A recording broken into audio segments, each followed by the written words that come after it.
and refer all those present to the Register of Members' Interests, where the interests of members of this committee are noted. This is the first session of the committee on our new inquiry into the counter-narrative and counter-terrorism. Could I welcome Mr. Khan, Mr. Versi and Ms. Blake to give evidence on behalf of the Muslim Council of Britain. Mr. Khan, can you start by telling us, the MCB is obviously very well known in the community, but how many organisations are affiliated to it? Thank you, Mr. Chairman, for inviting us. We have around 500 mosques, Islamic organisations and Islamic schools as affiliates with the MCB across the country. And how many members would regularly attend a meeting of the MCB committee? So the way MCB is structured, at the moment we have a national council which has 70 members who meet on a quarterly basis. Would you regard yourself as the voice of the Muslim community in Britain, or the umbrella body representing the views of the Muslim community? Because I have, for example, 36 mosques in my constituency. Each one would claim to be the voice of the Muslim community. How would you describe yourselves? So we've always described ourselves, Mr. Chairman, as representative of our affiliates. We never claim to represent all Muslims in Britain. Muslims in Britain, as you very much know, are quite diverse, made up of many different communities and ethnicities. So we've always represented our affiliates' views. Now, the perception may be somewhat different based on a survey carried out by BBC Radio 4 earlier this year, where they surveyed 1,000 Muslims up and down the country, and 55% of people, they were asked a question: do you feel the MCB represents your views? Where 55% of people said they felt MCB represented their views. Good. Well, there's nothing like having the support of Radio 4 to boast up your credibility. I'm not sure what would happen if we put our names out there. Now, you have been very critical of the government, very critical. And you have said that the PREVENT strategy has really failed. These are your words. And many young Muslims are not interested in engaging with anything to do with PREVENT. Why do you think the government's strategy has failed? Mr. Chairman, it's been known for a number of years, and I think your Select Committee has covered some of these areas around the PREVENT strategy, and more academic research as well around the strategy not working. Our perception mostly is from our soundings from community members across various mosques and centres that we visit, hearing from young people how they view the activities of PREVENT and how it's delivered on the ground.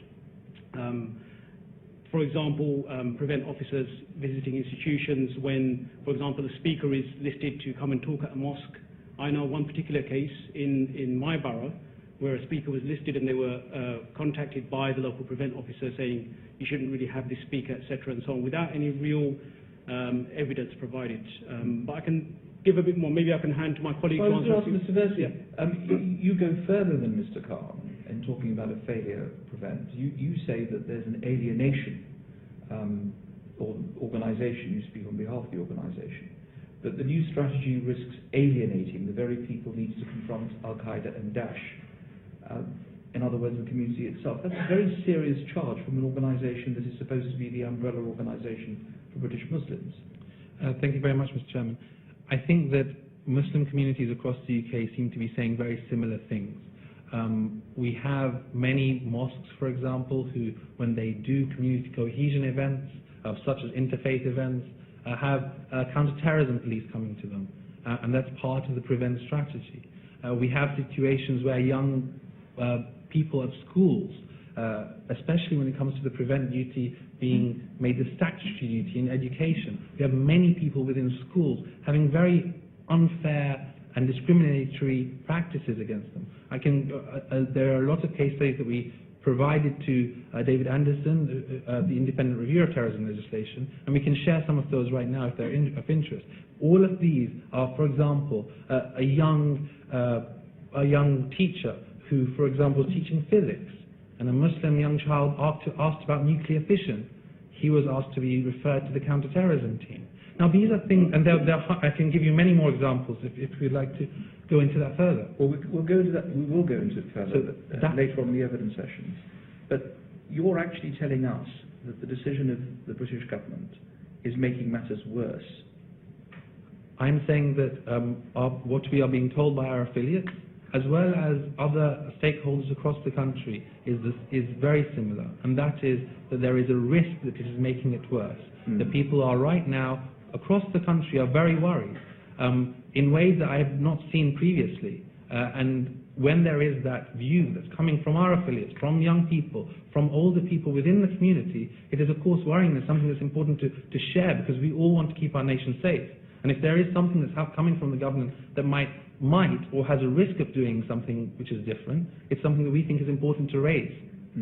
Ameena Blake, Baroness Versi, who will be giving evidence later, talked about the dinner table test and that Islamophobia had now become acceptable. Is that your view? I think on some levels it is becoming acceptable. I think from what we've seen recently in the media with the attacks on Muslim individuals, for example, on a bus last week, there was a quite nasty verbal attack on some Muslim ladies, and it seems to be becoming much more inherent nowadays than it was maybe 10, 15 years ago. I mean, I work a lot within the communities, and I have done for many, many years now, and I've seen Muslim ladies across the community, regardless of what background and nationality they're from, who are worried about going out, they're worried about people saying negative things to them in the streets, they're worried about going into the town centre to do their shopping. So this shows that there is, unfortunately, a rise in Islamophobia, and you know, we're trying to counter this by trying to educate people and create much more community cohesion between different communities at the moment, but unfortunately it's still going on. Mr. Khan, partly for me in this first set of questions, this could actually be the MCB's fault, couldn't it? Because you all fell out with the last government. I think relations with Hazel Blears, who was the then minister, were not perfect. You're now criticising this government. Do you ever look to yourselves to see how you can do more to try and get governments to trust the work of the MCB? Because what they might say is actually they're not working very hard on behalf of the community. It's not the government failing or successive governments. It's actually yourselves. Why do you think they've lost faith in you? Well, Mr. Chairman, I think if you look at our press releases, our comments in the media, yes, we are critical of some of the government's approach, but we also welcome some of the things, some of the initiatives taken by government. So, which is a fair position in a democratic state, as we are, understanding democracy, and also the government is elected by all of us. So it's not just MCB. So in a sense, you know, to be independent and also to be fair to our community, we're not here to endorse everything the government does. I think if we see something that is coming across as unfair and the public are telling us that they're feeling as though, you know, some of these measures are very unfair towards them or biased towards the community, we need to convey that message. I should have asked you this, Mr. Versi. You've been quite critical of the media. You've just written in The Guardian about the fact that the media is to blame for this. Is that right? I didn't. The media plays a role. I don't think it is the sole cause of all of these issues. It is an important part of the way that when there are certain things that happen in the media and certain headlines that are being put, we think that those are things that are likely to be negative towards community cohesion rather than positive. But you said it's time the media be negative towards community cohesion rather than positive. But you said it's time the media treated Muslims fairly. That's a headline that was chosen by the sub-editors of The Guardian rather than myself. What would have been your headline? Fairness not favoured. Fairness not favoured, yes. I mean, we released a document which says fairness not favoured. And I think that's the key element that we always talk about, that when it comes to the media, we want it to be accurate, we want it to be fair, we want it to be something that can really reflect the reality of what's going on the ground. And if that results in increase in bigotry against Muslims, that's clearly not something that we think is a good thing for our society. Thank you. David Winnick. Do you think there's any, gentlemen, madam, do you think there's any comparison with the Irish community? At a time when terrorism was taking place, we know the overwhelming majority of Irish people loathe terrorism. as indeed is the Muslim community in this country up and down their loathing of terrorism, and the fact that they could be victims like the rest of us is well known. But at the time, there was suspicion of many Irish people, totally innocent and prejudiced because of what was happening in Northern Ireland and particularly on the mainland. Do you think there's a comparison with the Muslim community as a result of murderous psychopaths carrying out acts or trying to do so? Mr. Khan? Yes, I'll let Miqdaad answer. Just broadly, yes, very much so. I think there is a lot of correlation around communities and the perceptions. Obviously, I was a lot younger at the time, mainly during the peak period of the conflict, and it was very much covered on the media. And in today's day and age, it does very much feel like we are being watched, or, you know, as a community, a lot of the terminology that's been used around being spied on, etc., or being reported on. But I'll let Miqdaad elaborate a bit more. Mr. Versi? Yeah, thank you very much, Mr. Chairman. I think that we've spoken to many human rights groups that work within Northern Ireland, including the British Irish Rights Watch, and I spoke to the director of the British Irish Rights Watch about this issue directly, the former director who was in charge from 1995 to 2012, Jane Winters. And her and two other people who I spoke to, and experts in Northern Ireland, are saying the same thing, that there are significant parallels, and at the minimum we should learn the lessons that happened from Northern Ireland. There are many lessons that they themselves have submitted to different committees, including the International Commission of Jurists, the ICJ report, which shows that there are parallels that need to be understood. This ICJ report, they went to 15 different countries across the world, and they asked them what's going on with terrorism, what are the key issues that matter. And in each one of these countries, the country came back, the government was saying, this is an exceptional situation, we need to deal with it using exceptional measures in every single case. But the outcome from that report is that there are lessons and parallels across all of these different conflicts, where if communities are not engaged with and policies are too strong against those communities without them being appropriately engaged with, it's likely to be counterproductive. That's what the report is saying, and that seems to be what we hear from the ground as well. Do you think the balance that needs to be struck is between the need to ensure that Britain is safe, and that includes everyone regardless of religion or no religion or where their background comes from, against terrorism, and 7/7 is hardly forgotten, and the need not to alienate people because they happen to be Muslims? And you think the balance is somewhat out of kilter at the moment? So just to clarify, Mr. Chairman, going back to your earlier questions, I didn't cover on that. MCB has, on the record, been very clear about standing up against terrorism and extremism. There is no doubt that our country needs to be kept safe, and that's never been a question of ours. We're not challenging that area of work. You know, police have a job to do, counter-terrorism have a job to do, and so on. But in terms of your question, yes, we feel there's an imbalance in terms of the approach. So I think it's about the impact on communities is what we really need to get bottom out. What kind of impact is this approach having on our communities? So I say communities because it actually is not only impacting Muslim communities, but the messages and the rhetoric is also impacting wider communities in the way people perceive Muslims. Yes. And my last question is this: how far would the wrong approach by the authorities, and you recognise that it's a duty of government and the police and the security forces to keep this country as safe as it's possible to be from an ongoing and continuing terrorist attack or attacks. But how far do you feel that people could be alienated by the wrong approach of people who otherwise wouldn't feel alienated, would do so if the policies continue along what you've been describing, a feeling that just because we happen to be Muslims, we're being victimized or kept a look is being kept on us, a watch is being kept on us simply because we're Muslims? That's the impression that's portrayed a lot amongst the youth. You will see a lot of that on social media, mainly on Twitter, some on Facebook. You will see lots of young people commenting that you know, some of the measures that have been taken against Muslims, and actually there's a number of factors. Sometimes they'll respond to international conflicts. Sometimes they'll respond to what's going on in the UK.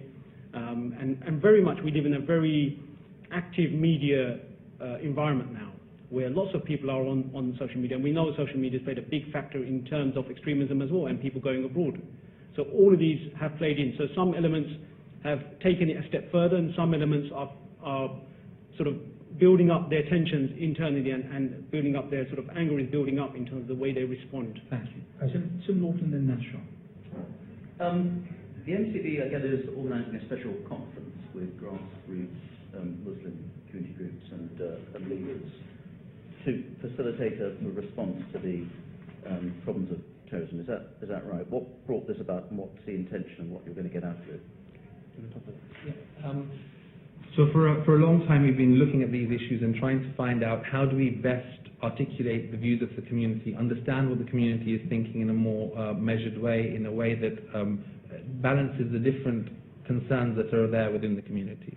And we have done so through different workshops and roundtables across the country already. We've already talked to a significant number of people on this issue. But we thought a very effective way of doing this would be to start a national conversation on this issue, to focus specifically on what measures can we take to tackle some of the issues that we recognize are problems within society, not from a perspective of the government is saying that this is a Muslim problem, but from a situation where we as communities see problems and are worried ourselves. When a young person leaves a family, that devastates that family, not anybody else, as well as everybody else. And so we, as a community, wanted to come up with our way of thinking and our ways to try and tackle this. And so therefore we have a national conference which will start in London, but we have conferences planned across the country over the next few months, which will then culminate in some sort of report or some sort of way of putting it all together. So this is not just to deal with extremism from supposed Muslim groups. This is to deal with extremism and terrorism beyond? No, specifically, it's focused on what we as Muslim communities can do. What do we think are the concerns within our community when it comes to extremism, whether it comes to people leaving to go to Syria? What are those concerns? How do we best, in our communities, deal with these things in a way that is effective and has the buy-in from communities? Was this conference born out of frustration and perhaps resentment towards the government's new strategy, or was it simply because this is a problem which you see that you need to be, quite rightly, absolutely a part of at every level? What exactly was the thinking behind it? So we had started thinking about this about 6 to 8 months ago, but it happened to be the case that it came out just a month after this discussion, the counter-extremism strategy came out. It is partially related to the fact that we don't feel that there has been much engagement with the Muslim communities, and we wanted to ensure that that voice is heard. But it's also the case that we are representatives of our affiliates, and our affiliates want something to be done on this issue, and we want to represent them in the most effective way as possible. Can I just draw one parallel, another issue which is germane to another inquiry we've had, and that's on child sexual exploitation. And a few years ago there were some high-profile cases which, in those cases, involved members of the British Pakistani Muslim community, as it happened to be. And there was some good stuff that went on with some individual mosques in terms of engaging communities about this is a crime, this is wrong.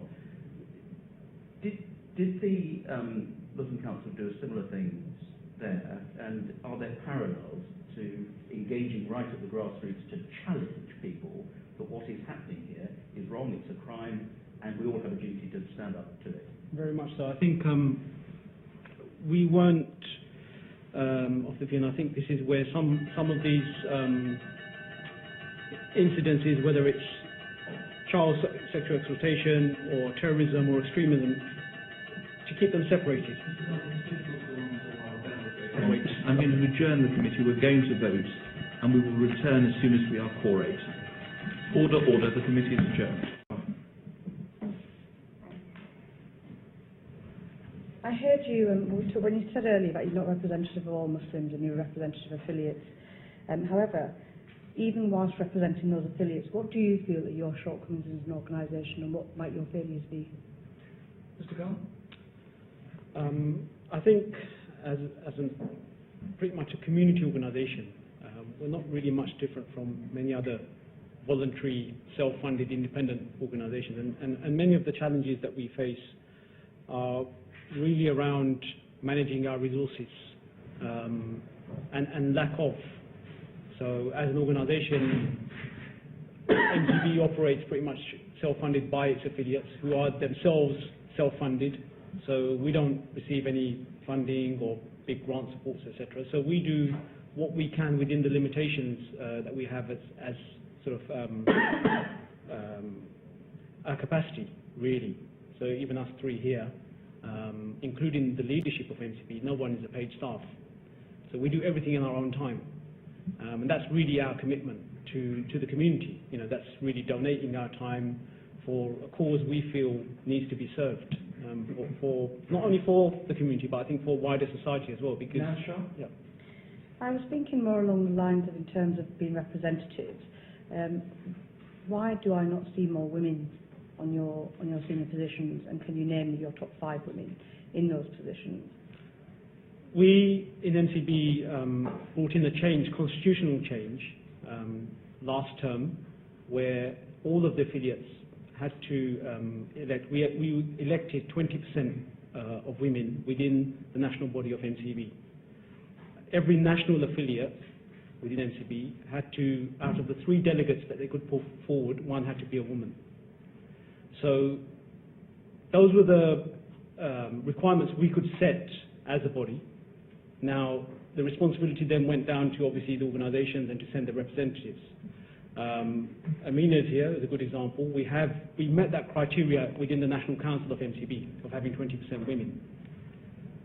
And it comes with its own challenges, I think, if I'm honest, in terms of the role that women can play because of the number of other factors in terms of family life and everything else, in terms of the meetings that we hold, the timing of the meetings. So, but we have proactively worked to try and bring in more women into MCB and to portray that as well as best as we could. I think it's very important in our society because there are a lot of misconceptions as well, because I think historically another area of concern, just like other things that we hear about that are always focused on the Muslims, that it's either extremism, terrorism, or not enough women, or the rights of women, etc., and so on. So I think our role, our public role, is to allay those fears. Thank you. Tim Norton was putting a final question to you. Do you remember his question? Yes, I do. You do. Do you want to I just give us the answer? Yeah. So I think, Mr. Lappin, thank you. We have spoken out against child sexual exploitation. It's very clear. It's an abhorrent crime. And in view of that, and also we promoted a sermon, a Friday sermon that was sent out to 500 mosques, explaining to people that this is a crime. I would like to say, however, that there's no correlation between Islam and that kind of abuse. It's very clear. It's abhorrent, and I think anybody, and the link sometimes we see, again, coming back to the media, that somehow there's a link between Muslim men and that kind of grooming is incorrect, because in my view, if those men were actually listening to what was being said in the mosque, if they actually attended the mosque, then they wouldn't be doing the crimes. They would be hated in the community if it was a known fact. So I think what hurts us more is, as a society, is when they're labelled as Muslim. They're criminals, and I think we should stick with criminals who commit these horrendous acts. Thank you. This goes back to Mr. Versi's arguments in the Guardian newspaper about the way this is covered. We'll come to you in a minute, Mr. McDonald, but first Mr. Jayawardener. Thank you, Chairman. Turning to a different area, the government has set out its commitment to developing a new hate crime action plan. Could you outline, firstly, what the impact hate crimes have had on the Muslim community? Thank you very much for the question. We have had a significant increase in hate crime that you've probably seen in the different figures, a 70% increase in the Metropolitan Police. Different third-party organisations have also talked about the increase in hate crime, and anecdotally we have evidence after evidence, more and more people talking about hate crime. Now, when it comes to the actual strategy, what we think should happen... Well, the question is, what impact has hate crime had on Muslim communities? So many people across the country now are very concerned about Islamophobia. So our affiliates are telling us, people are telling us that it's a real concern. Over and above, of course, economy, health, and social questions, Islamophobia is one of the key concerns in Muslim communities. And the impact it has is they're worried. What's happening, why is this happening to our society where this is something where we had a much more cohesive society, now we're having something which is, our community seems to be, bigotry is growing against our society. And you say that it's been recognised, and so what impact, what does that lead to? Are there any consequences of that fear? So I think there are two areas. One is that there is a worry that that fear is leading to changes in behaviour for some people, and I think Sister Ameena mentioned that earlier, about the fact that some people are choosing to be a bit more careful about when they go out, for example.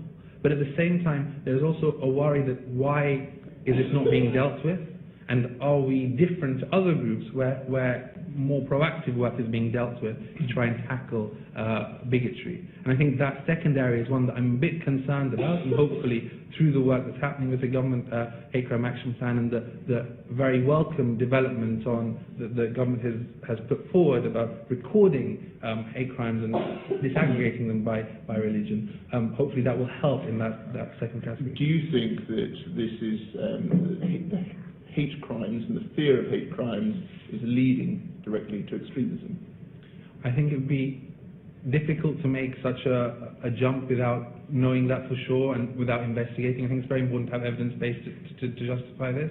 I think at the minimum it is creating a fear that some Muslims have of that they are not being treated equally, that something which is very important to them, that their family, that their friends, that someone in their community has had this and nothing's being done to deal with it. I think that is definitely causing some sort of alienation or some sort of feeling of second-class citizens, but I don't think that it's fair to say that necessarily directly leads to extremism, because I'm not sure that link is clear. One final question then, if I may, Chairman. You referenced a moment ago about cohesive communities in passing, and the Counter-Extremism strategy says that it will seek to build more cohesive communities, tackling segregation and feelings of alienation that can help provide fertile ground for extremist messages to take root. What would you like to see the new hate crime action plan achieve to help deal with that? I think that the hate crime action plan is obviously something that we hopefully will be able to feed into. I was at the APPG on Islamophobia and anti-Semitism last week, and we were discussing some of these issues directly. And I think it's worth highlighting some of the outputs from there.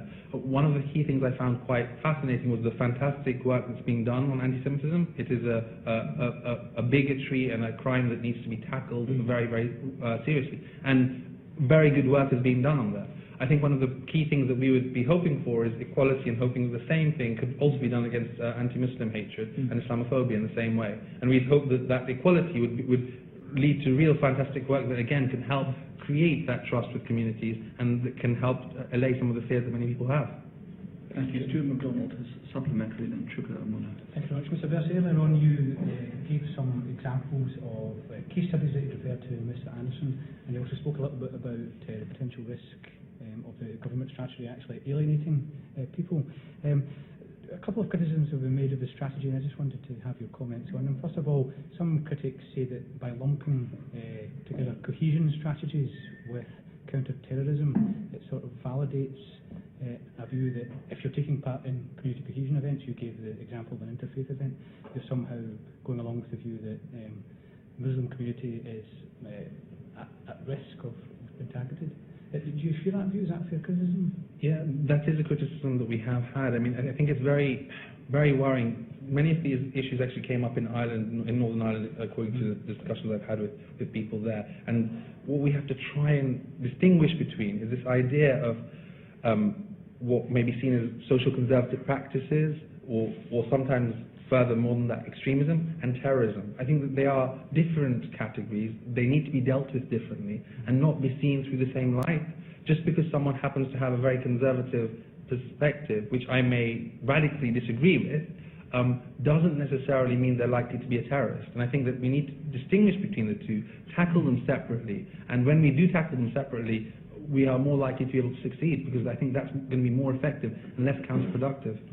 A second criticism that has been made, and it might relate to some of the case studies that you spoke about is this reliance that we now place on teachers, university lecturers and so on to take part and play a fairly significant role in the strategy. Does that cause dangers as well, in that these are not people who are trained to be sort of counter-extremism officers? They are teachers and lecturers as well?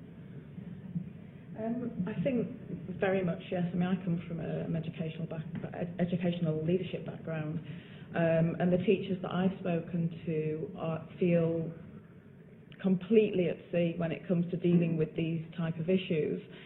They don't feel qualified, they don't feel they have the knowledge, they don't have the training, they don't have the background. I mean, and the issue itself is such a complex thing that I think it would be very unfair to put the onus on somebody who is an educator to almost become like a police officer and to be sort of an expert in that particular area. I think it's quite dangerous because teachers are feeling, I think on all levels, like they're almost backed into a corner where the schools are being told and the school leaders are being told, you need to be monitoring this, but they're not being told, okay, how do I monitor it? What am I looking out for? What are the signs of somebody who's being radicalised? So if this training isn't given, then what happens then is that the small things, like I think Miqdaad was mentioning earlier, these things that aren't a concern, so for example a child wanting to have a space to pray in, which is completely nothing to do with terrorism or extremism, as opposed to a child who is maybe speaking about things that are very disturbing and do need to be dealt with. And in this way the teachers are feeling like they're almost targeting the wrong people, and they don't know who to target and who not to target, who to support and who not to support. Thank you. Let's look at Ameena. I just wanted to follow up on a couple of exchanges before I ask my question. One was actually the question that Naz Shah asked about the representation of women in the organisation, which I don't think, one of the questions you didn't have the opportunity to answer, which was just to name the 5 most senior women in the organisation. I think you asked Mr. Khan that, and who are the 5 most senior women? Within the leadership, we have Ameena Blake, we have Mrs. Unaida Malik, Sahar Al-Faifi. So that's within the top leadership of MCB. And so that's 3 out of how many? 3 out of, that's out of 7. Right, okay. So, and then if you go to the whole fuller body, I wouldn't be able to name every single person, but there's a few others like Shahida Diwan, who's quite well known. Yes, you can write to us with it. No. And it's on our website as well, so it's there. Great. And Mr. Versi, I think you were pulling your punches a bit when you were being asked questions about the medium. Perhaps I could just ask you a more pointed question about the extent to which the stereotypes of the community are presented. Do you think the way in which a platform is given to self-appointed community leaders who purport to speak for the Muslim community and hold out of the mainstream radical views, do you think that is unhelpful or helpful when we're trying to deal with the possible radicalisation of our younger people, when they hear those views which are put forward as mainstream views and given a platform on programmes like Newsnight? I'm thinking of Andrew Chowdhury, for example. Do you think that helps or hinders the work that you are trying to do in preventing the radicalisation of our young people? I think that we have to be very, very careful in the perception that something you do may cause. And if major broadcasting institutions or print media ever give the impression that one individual somehow represents a broader spectrum of the community when that individual is very much outside the mainstream, that is a serious concern and always has been, and we've been quite vocal on this issue. We've written to some of the broadcasters on issues related to this, and there have been actually conferences recently to try and counter these issues, to deal with how... But would you say it's fair to say it hinders the work you're trying to do when people like Andrew Chowdhury are given a platform and allowed to present themselves as speaking for the community, when in truth they have no mandate to claim they do so? Yes, I do think that. Ameena Blake, you indicated you wanted to speak. Yes, I mean, I live in a community largely made up of non-Muslims, and the feedback that I get from my friends, my neighbours in the non-Muslim community, you know, we tend to focus on the sort of radicalisation of the Muslim community, but also the media rhetoric is terrifying the non-Muslim communities as well. So, you know, whereas, you know, originally they would have just seen Muslims as, yeah, okay, you're a different faith, maybe you're from a different background. Now they don't know who's wearing a scarf in the street and who's got a beard in the street, whether they, you know, they think, oh, well, maybe this person's going to attack me, maybe they're a terrorist. So there's this mistrust that has built up over the last few years that is affecting the whole of British society. People don't know who to trust anymore. So what's happening at grassroots, a lot of excellent work is going on. So, for example, we had the Visit My Mosque Day a few months ago, which was covered very well by the media. It was very well received. And then, you know, sort of straight after that, when we get some very negative rhetoric, it almost destroys the work that we're trying to build up. Do you find, and this is a question to all three of you, that when you are dealing with news gathering organisations, do you find you are dealing with producers and journalists who are of the community and actually understand it? Or do you find you're dealing with generalists who don't have a deep knowledge of the community? Mr. Versi? I think that there is a mixture. There are many are very generalist and they aren't necessarily very specialist, but you do see more and more religion correspondents who try and understand more about what's going on in the media. But at the media conference, for example, that I went to a couple of months ago, you recognise the religious illiteracy of many of the people who are involved, many of the journalists, who actually don't know necessarily the issues related to Islam, and they are talking about it as sort of experts. And it would be, of course, helpful for that to change. Thank you. Mr. Khan? I agree with that view. I think it's not common, it is quite mixed in terms of the approach, and basically what Miqdaad has said is very true. Yes, I agree as well. I think that the messages as well given out need to be positive messages to reinforce the community cohesion, and this is what we maybe need to sort of educate individuals within the media. Thank you, Mr. Ameena.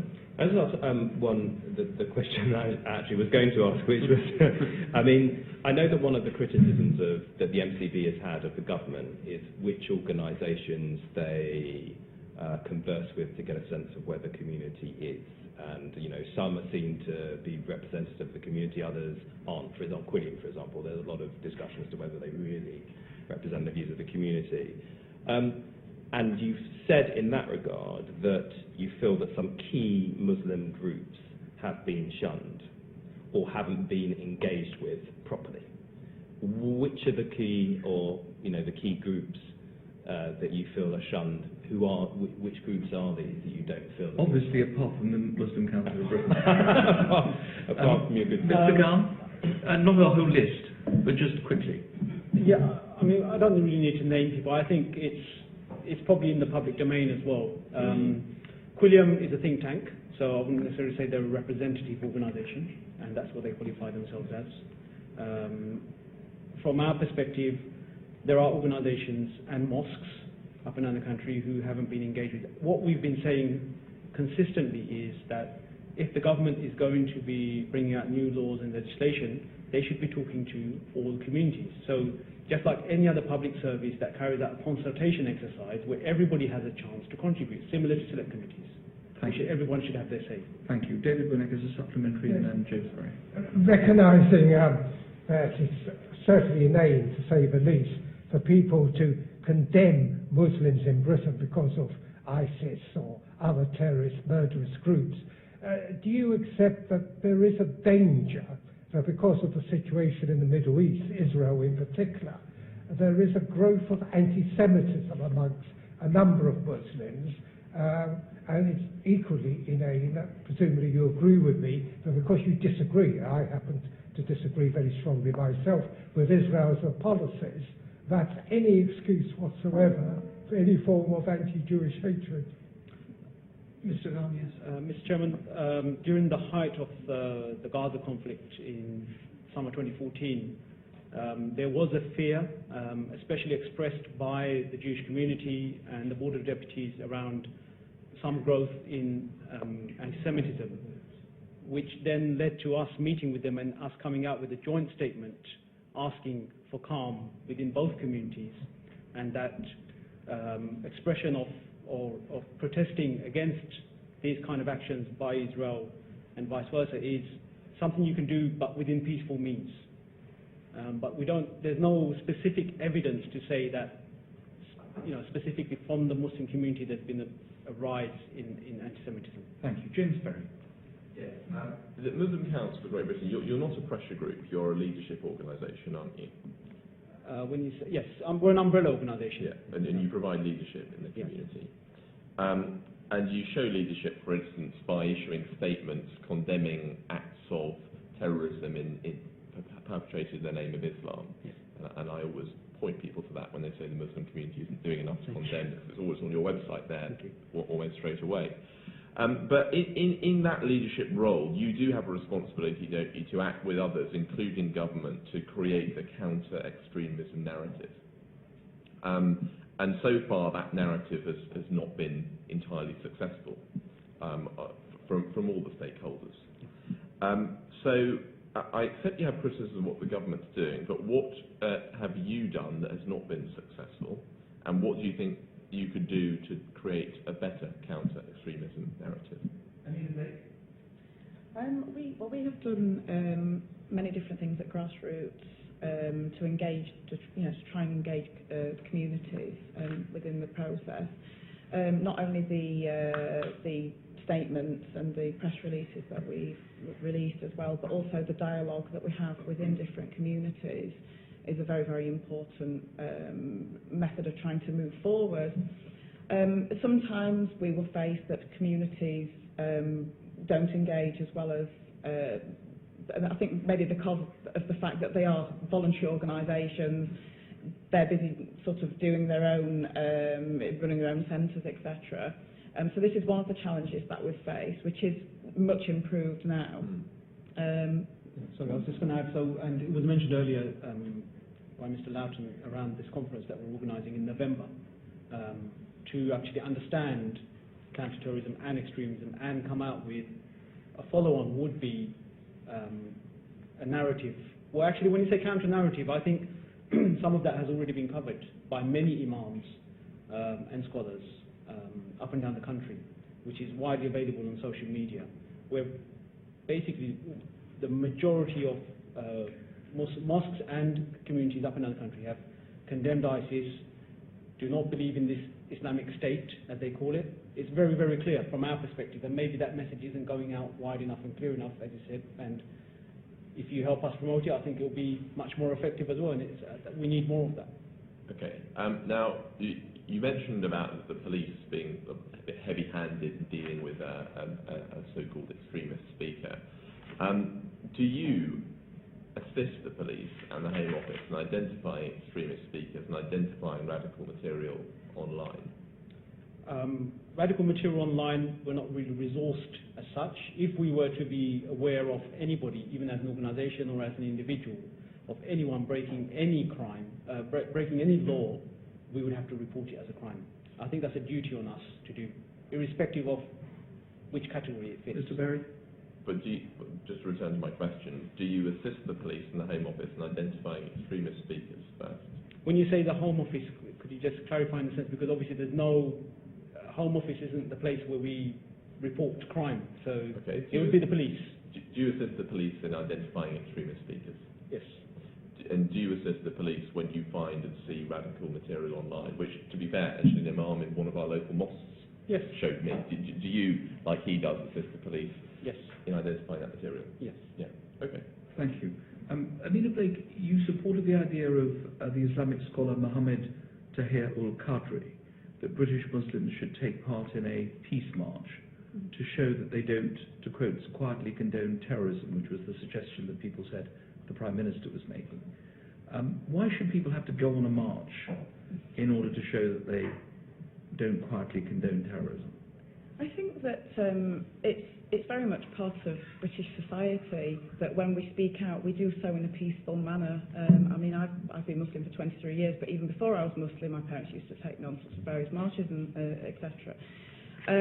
I think it's very important for not just the Muslim community, but for the non-Muslim communities as well, to have a voice in these areas. And a peaceful march not only empowers people to be able to do this, but also gives a message out to the wider community that this is how we all feel together as the British community. So not just a Muslim thing, a British voice saying this is not an okay thing. Ms. Khan, finally, do you regret the fact that over the last 30 years the MCB has not been able to develop the kind of structure and the wherewithal to be like an organisation like the Board of British Jewish Deputies, where government goes to it, it goes to government, there is proper dialogue? What's gone wrong with you establishing that credibility? Because 30 years ago, certainly when I went into Parliament, there was no access to power. You now have members of Parliament of the Muslim faith, you have people in the cabinet of the Muslim faith. There is access to power for the Muslim community. You represent 500 organisations here. What can you do to be more credible as an organisation? I think, firstly, the Jewish community, I think, if I'm correct, have been in the UK for around 200, 250 years. And Muslims have pretty much been here maybe 50, 60 years. So we are in our infancy, in a sense. I'm a second generation, I think Miqdaad is as well, and Ameena. But in terms of numbers, you're 5 times bigger than the Jewish community, aren't you? We are bigger, but also much more diverse as well as a society. So I'll just give us an example. I mean, do you ever sit there in your committee meetings and think, you know, why are they not quaking in their boots because the Muslim Council for Britain has said something has gone wrong or something is to be supported? Do you not think about where that credibility is lacking? That depends on perception. I think if we look at you made a very good point actually, which strengthens our view of how government views us. If you remember at the child grooming conference, we said when MCB speaks, the government listens. And we took that seriously, and that's the impression that we have. So even though it may seem to the outside world actually the government's not listening, but we feel they are. And I think we just need to cross that bridge, and there are positive things happening, I think. It'll just take some time to build up the relationship, and I think that's where we need to be, really. Thank you very much. Mr. Khan, Mr. Versi and Mrs. Blake, thank you very much for coming in. We will be in touch with you during the course of this inquiry. It's going to go on for 6 months, so we might well be in touch with you about the meetings we're having in Bradford and Leicester and Birmingham and Manchester. Thank you. Thank you very much for coming in today. Order, could we see Mr. Rahman, the chairman of the East London Mosque, Mr. Alam and Mr. Farsi at the dais? Thank you.